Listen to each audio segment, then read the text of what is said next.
பிஸ்கட்டை வந்து உடச்சி பார்க்கலாம். எவ்வளோ சாஃப்டாக இருக்குது பாருங்கள். சூப்பராக கிடச்சிருக்குங்க. அருமையான சுவையில் பிஸ்கட் ரெடி பண்ணியாச்சு. ரொம்ப மொறுமொறுப்பாகவும் கிறிஸ்பியாகவும் இருக்குங்க.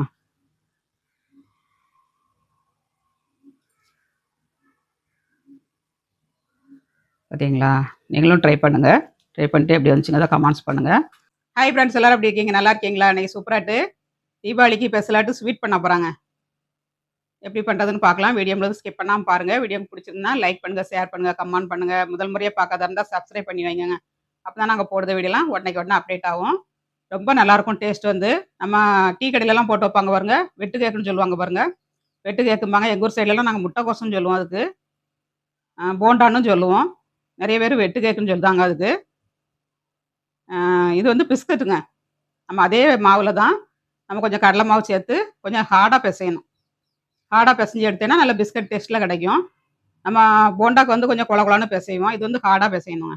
ஹார்டாக பிசைஞ்சு கொஞ்சம் கடலை மாவு ஆட் பண்ணி பண்ணோம்னா டேஸ்ட் சூப்பராக இருக்கும். நீங்களும் வீட்டில் ட்ரை பண்ணுங்கள். தீபாவளிக்கு இந்த மாதிரி பிஸ்கட்டு நம்ம கடையில் போய் வாங்கிறதோட இந்த மாதிரி வீட்டிலே எளிமையான முறையில் ரொம்ப செலவு கம்மியாட்டு நம்ம வீட்டிலே பண்ணிடலாங்க. வாங்க வீடியோவில் பிஸ்கட் எப்படி பண்ணுறதுன்னு பார்க்கலாம். தேவையான பொருள்லாம் ரவை நம்ம எந்த கப்பால் எடுக்கமோ அதே கப்பால் மைதா மாவு எடுக்கணுங்க. அதே கப்பால் 3/4 கப்பு சுகர் எடுக்கணும், சீனி எடுக்கணும். எடுத்திங்கன்னா கரெக்டாக இருக்கும். இனிப்பு வந்து இந்த அளவில் எடுத்துக்கோங்க. அப்புறமா லாஸ்ட்டில் கொஞ்சமாக கடலை மாவுங்க. கடலை மாவு போட்டு பண்ணிங்கன்னா பிஸ்கட் சூப்பராக இருக்கும் டேஸ்ட்டு. வாங்க வீடியோக்குள்ளே எப்படி பண்ணுறதுன்னு பார்க்கலாம். இப்போ பிஸ்கட் பண்ணதுக்கு நம்ம மாவு வந்து அரைச்சி எடுத்துக்கிடலாங்க.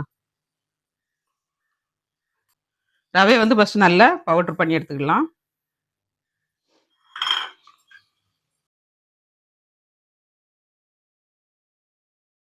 எந்த அளவுக்கு பவுடராக அரைக்கணுமோ அந்த அளவுக்கு பவுடராக அரைச்சிக்கோங்க.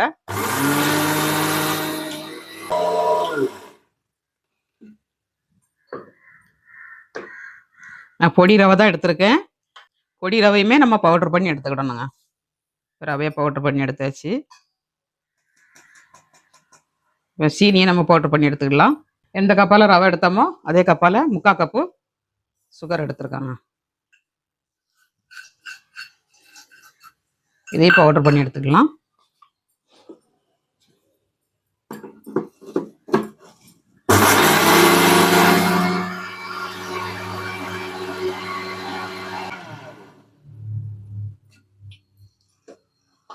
இப்போ சுகரையும் பவுட்ரு பண்ணி எடுத்தாச்சு.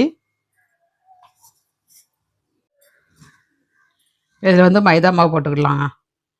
1 கப்பு ரவை, 1 கப்பு மைதா மாவு, சுகர் 3/4 கப்பு, அப்புறமா ஒரு 1/4 டீஸ்பூன் சோடாங்க, பேக்கிங் சோடா, 2 ஸ்பூன் கடலை மாவுங்க. நல்லா மிக்ஸ் பண்ணிடலாம். ஒரு பிஞ்சளவு உப்பு போட்டுக்கோங்க. ஒரு பிஞ்சளவு போட்டுக்கணுங்க. போட்டால் தான் அந்த டேஸ்ட்டு இனிப்பு தூக்கி கொடுக்கும்.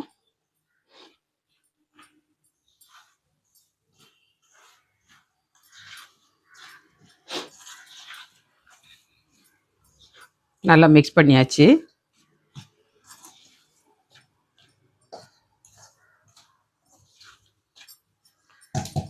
அப்புறமா 2 ஸ்பூன் ரீஃபண்ட் ஆயிலுங்க. ஒரு 2 ஸ்பூன் ஆட் பண்ணிக்கோங்க.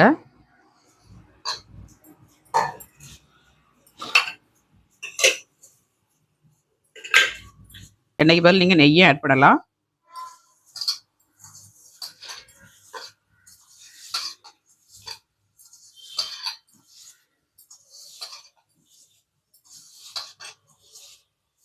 இந்த மாதிரி நல்லா மிக்ஸ் பண்ணிக்கோங்க. நம்ம பிடிச்சா கையில் பிடிக்கிற மாதிரி வரணுங்க மாவு வந்து. அதான் கரெக்டான பக்குவம். இதுக்கு நான்கட்டை பிஸ்கட் பண்ணிங்கன்னா அதுவும் டேஸ்ட்டாக இருக்கும். மும்பையிலலாம் அது நான்கட்டைன்னு தான் சொல்லுவோம் நாங்கள். அதுவும் இதே மாதிரி தான். ரவை, மைதா மாவு, கடலை மாவு சேர்க்க மாட்டோம். ரவை, மைதா மாவு, அப்புறமா சீனி, நெய் இதை விட்டு பிசைஞ்சு தண்ணி எதுவும் ஆட் பண்ணக்கூடாது. தண்ணி ஆட் பண்ணாமல் வெறும் நெய் டால்டா அதில் போட்டு பிசைஞ்சு பேக்கரியில் ஒன்று கொடுத்து நாங்கள் வச்சு எடுத்து வருவோங்க. இந்த மாதிரி பிடிக்கிற மாதிரி இருக்கணும். இந்த மாதிரி எண்ணெய் விட்டு பிசைஞ்சிட்டு நம்ம இப்போ தண்ணி விட்டு பிசைஞ்சிக்கிடலாம். தண்ணி கொஞ்சம் கொஞ்சமாக விட்டு பிசைஞ்சிக்கோங்க.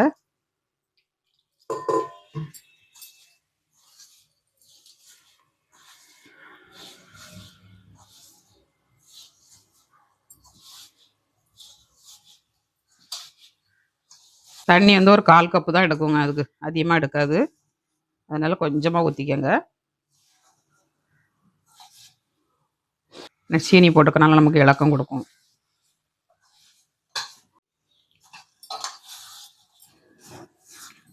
சீனி போட்டுக்கனால நமக்கு மாவு வந்து நல்ல இலக்கம் கொடுக்குங்க. அதனால் ஒரு 2-3 ஸ்பூன் தண்ணி விட்டு பிசைஞ்சிக்கங்க. கரெக்டாக இருக்கும் உங்களுக்கு. இந்த மாதிரி திக்காக பிசையணும்.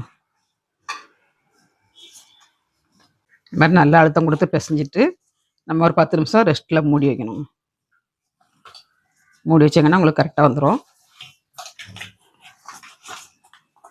மாவோட பதம் வந்து நமக்கு கரெக்டாக கிடச்சிட்டுன்னா பிஸ்கட் வந்து உங்களுக்கு சூப்பராக கிடைக்குங்க.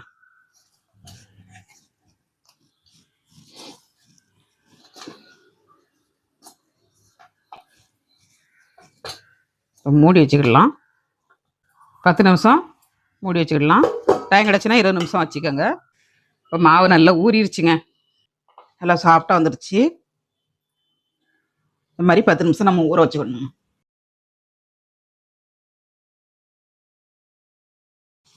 இப்போ இந்த மாவு வந்து நம்ம உருட்டி எடுத்துக்கணும். உருட்டி எடுத்துட்டு நம்ம எண்ணெயில் போட்டு எடுக்கணுங்க. இந்த மாவோட பதம் வந்து எப்படி இருக்கணும்னா, நம்ம இப்படி வெட்டும்போது இப்படி திரையாக விழணுங்க. நான் விழுது பாருங்க, இந்த மாதிரி வரும். இந்த மாதிரி விழுந்துச்சுன்னா உங்களுக்கு மாவு வந்து நல்லா கரெக்டாக கிடச்சிருக்குன்னு அர்த்தம். இந்த மாதிரி எடுக்கும்போது இந்த மாதிரி வரணுங்க. அப்போ தான் இந்த பிஸ்கட் வந்து கரெக்டான பதத்துக்கு வந்துருக்குன்னு அர்த்தம். இதே மாதிரி பண்ணி எடுத்துக்கோங்க. மாவு வந்து ரொம்ப இலக்கமாக இருக்கக்கூடாது. பார்த்தீங்களா? இந்த மாதிரி இருக்கணுங்க. இருந்துச்சுன்னா தான் சூப்பராக கிடைக்கும் உங்களுக்கு. இப்போ இதை உருட்டி எடுத்துக்கலாம். எல்லாத்தையும் ஒன்று சேர்த்து பிசைஞ்சிட்டு உருட்டி எடுத்துக்கலாம். வெடிப்பு இல்லாத அளவுக்கு உருட்டணும். அதனால நம்ம அந்த மாதிரி கையை கொண்டு உருட்டிட்டு அப்புறமா எடுத்தோம்னா கரெக்டாக கிடைக்கும். உங்களுக்கு எந்த சைஸில் தேவையோ பிஸ்கட்டு அது சைஸில் எடுத்துக்கோங்க. ரொம்ப பெருசாக போட்டேன்னா உள்ளுக்குள்ளே வேகிறதுக்கு நேரம் ஆகும். கொஞ்சம் மீடியமாக போட்டுக்கோங்க. இந்த மாதிரி உருட்டி எடுத்தேன்னா ஒன்று போல் கிடைக்குங்க உங்களுக்கு.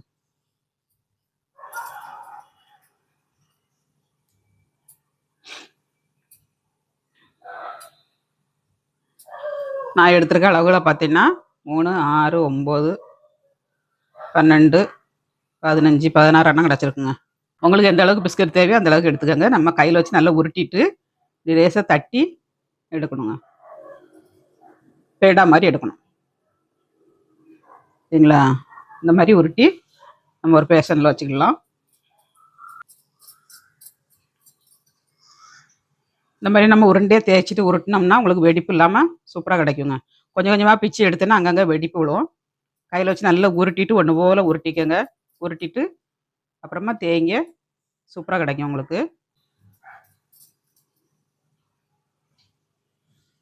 இப்போ எல்லாத்தையும் ஒன்று போல் உருட்டியாச்சுங்க. இந்த மாதிரி வெடிப்பு இல்லாமல் உருட்டி எடுத்துக்கிடணும். எண்ணெய் கடாயில் வச்சுட்டு நம்ம ஹீட்டானோன்னா போட்டு எடுத்துக்கலாம். கடாய் அடுப்பில் வச்சாச்சு. எண்ணெய் ஆட் பண்ணிடலாம். எண்ணெயும் ஊற்றியாச்சுங்க. எண்ணெய் வந்து ரொம்ப ஹீட் ஆகக்கூடாதுங்க. லைட்டாக ஹீட்டாக இருக்கும்போதே நம்ம போட்டுடணும். நம்ம உள்ளே போட்டோம்னா லைட்டாக பப்ளிஸ் வரும் பாருங்க, அந்த மாதிரி ஸ்டேஜில் நம்ம போட்டுடணுங்க. அப்போ தான் உள்ளுக்குள்ளே நல்லா வெந்து நல்லா புஷ்ஷுன்னு கிடைக்கும். அதனால் ஹீட்டானோன்னா போடாதீங்க. உள்ளுக்குள்ளே வேகாது, மேலே செவந்துடும். நல்லா லைட்டாக ஹீட் ஆகட்டும், நம்ம போட்டுடலாம். எண்ணெய் ஹீட் ஆயிடுச்சுங்க. எண்ணெயில் போட்டுக்கலாம்.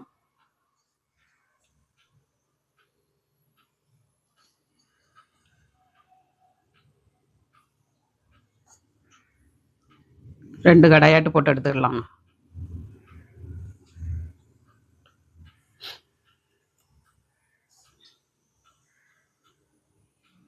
வேகட்டும். அடுத்த கடாயை அடுத்தெல்லாம் போட்டுக்கலாம். லைட்டாக பபிள்ஸ் வருது பாருங்க, இந்த மாதிரி வந்து தானாக எழும்பி வரணுங்க. அப்போ தான் நல்லா வெந்து கிடைக்கும் உங்களுக்கு. கொஞ்சம் வேகட்டும். போட்டு 2 நிமிஷம் ஆயிடுச்சு. நம்ம ரேஸை அப்படி கிளறி கொடுக்கலாம். ரேஸை இந்த மாதிரி கிளறி கொடுங்க. கொஞ்சம் வேகட்டும், நம்ம திருப்பி போட்டுக்கலாம். இப்போ மேலே தானாகவே எழும்பி வந்துருச்சு, நம்ம திருப்பி போட்டுக்கலாம்.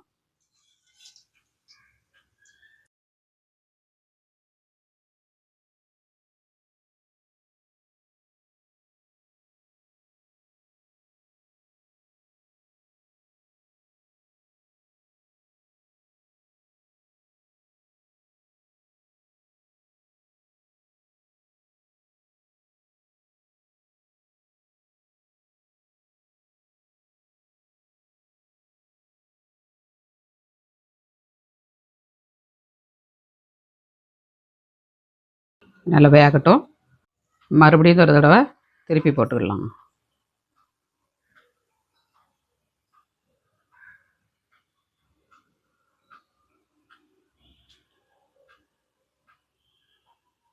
கொஞ்சம் வேகட்டும், நம்ம எடுத்துக்கலாம். ஃபஸ்ட்டு கொஞ்சம் வெந்ததுக்கப்புறம் அடுப்பை கொஞ்சம் கூட்டி வைக்கணுங்க. கூட்டி வச்சோன்னா தான் கொஞ்சம் செவந்து வரும். அப்புறம் மட்டும் நம்ம எடுத்துக்கணும். இந்த ஸ்டேஜில் கொஞ்சம் அடுப்பை கூட்டி வச்சுக்கோங்க. நல்லா வெந்துருச்சு. கொஞ்சம் வேகட்டும், நம்ம எடுத்துக்கலாம். நல்லா வெந்துருச்சுங்க, நம்ம எடுத்துக்கலாம். அடுத்த கடாய் போடும்போது அடுப்பை கொஞ்சம் ஆஃப் பண்ணிவிட்டு எண்ணெய் கீட்டு இறங்குனதுக்கப்புறம் நம்ம போடணுங்க. அப்போ தான் கரெக்டாக இருக்கும். சூப்பரான பிஸ்கட் ரெடிங்க.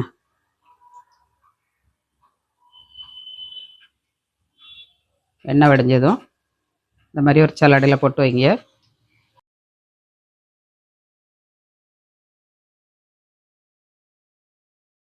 நல்லா சாஃப்டாக இருக்குங்க.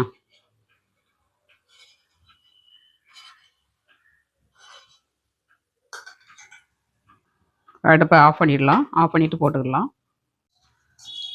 அடுப்பை வந்து ஆஃப் பண்ணி தான் வச்சுருக்கேன், ஆன் பண்ணலை.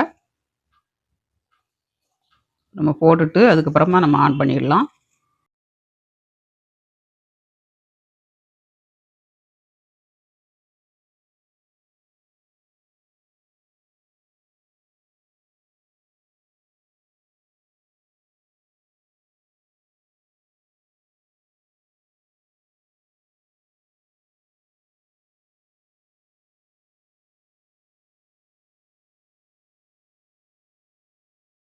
இப்போ நம்ம அடுப்பை ஆன் பண்ணிடலாம். அடுப்பை ஆன் பண்ணிவிட்டு மீடியமாகவே வச்சுக்கோங்க, கூட்டக்கூடாது அடுப்பை. ஸ்டார்டிங்கில் இந்த ஸ்டேஜ்லேயே தான் நின்று வேகணும். வெந்ததுக்கப்புறம் தான் நம்ம கூட்டணும் அடுப்பை. பொறுமையாக பண்ணி எடுத்தால் தான் பிஸ்கட் வந்து சூப்பராக கிடைக்குங்க. கொஞ்சம் வேகட்டும், நம்ம திருப்பி போட்டுக்கலாம். இது நமக்கு மேலே எழும்பி வந்துடுங்க. இப்போ மேலே எழும்பி வந்துருச்சு பாருங்கள். இந்த மாதிரி ஒரு ஸ்டிக்கை வச்சு நம்ம திருப்பி போட்டுக்கலாம்.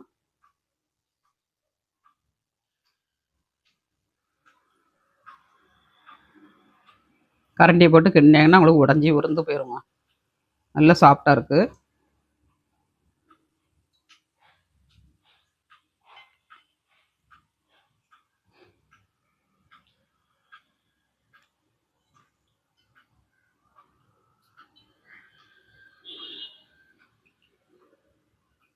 சூப்பரான பிஸ்கட் ரெடிங்க வீட்டிலே.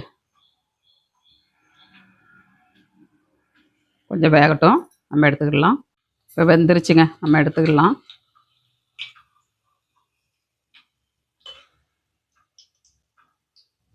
சூப்பராக நம்ம வீட்டிலே ஈஸியாகிட்டு எளிமையான முறையில் பிஸ்கட் செஞ்சாச்சுங்க.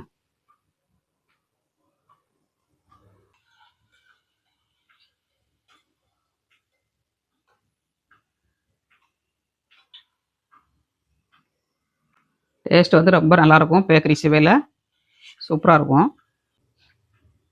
எல்லாத்தையும் எடுத்தாச்சு. அடுப்பு ஆஃப் பண்ணிடலாம். எம்மி பிஸ்கட் ரெடி. நீங்களும் உங்கள் வீட்டில் இந்த மாதிரி பிஸ்கட் பண்ணுங்கள், சூப்பராக கிடைக்கும் உங்களுக்கு. டேஸ்ட்டும் அட்டகாசமாக இருக்கும், ரொம்ப ஈஸியும் கூட போடுறது. பிஸ்கட்டை பிளேட்டில் சேவ் பண்ணிடலாம்.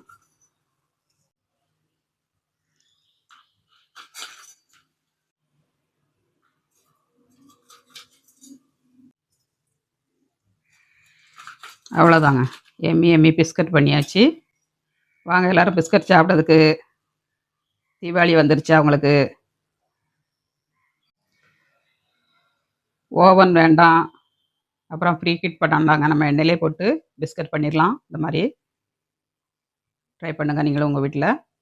பிஸ்கட்டை வந்து உடச்சி பார்க்கலாம். எவ்வளோ சாஃப்டாக இருக்கு பாருங்க. சூப்பராக கிடச்சிருக்குங்க. அருமையான சுவையில் பிஸ்கட் ரெடி பண்ணியாச்சு. ரொம்ப மொறுமொறுப்பாகவும் கிறிஸ்பியாகவும் இருக்குங்க.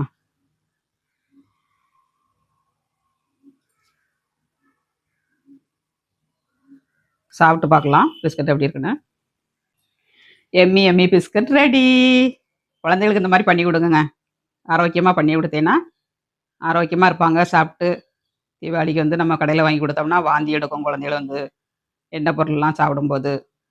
ஏன்னா அது போட்ட எண்ணெயிலே போட்டு எடுப்பாங்க. நம்ம வீட்டிலே வந்து நம்ம ஃப்ரெஷ்ஷாக பண்ணி எடுக்கும்போது சூப்பராக கிடைக்கும். பிள்ளைகளுக்கு ஒன்றும் செய்யாது. சாப்பிட்டு பார்க்கலாம்.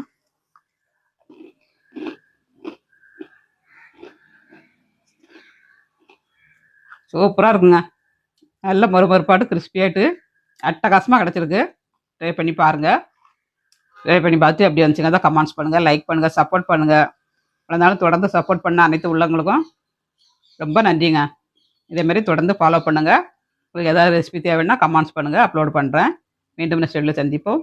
பாய். உண்மையிலே சூப்பராக இருக்குங்க.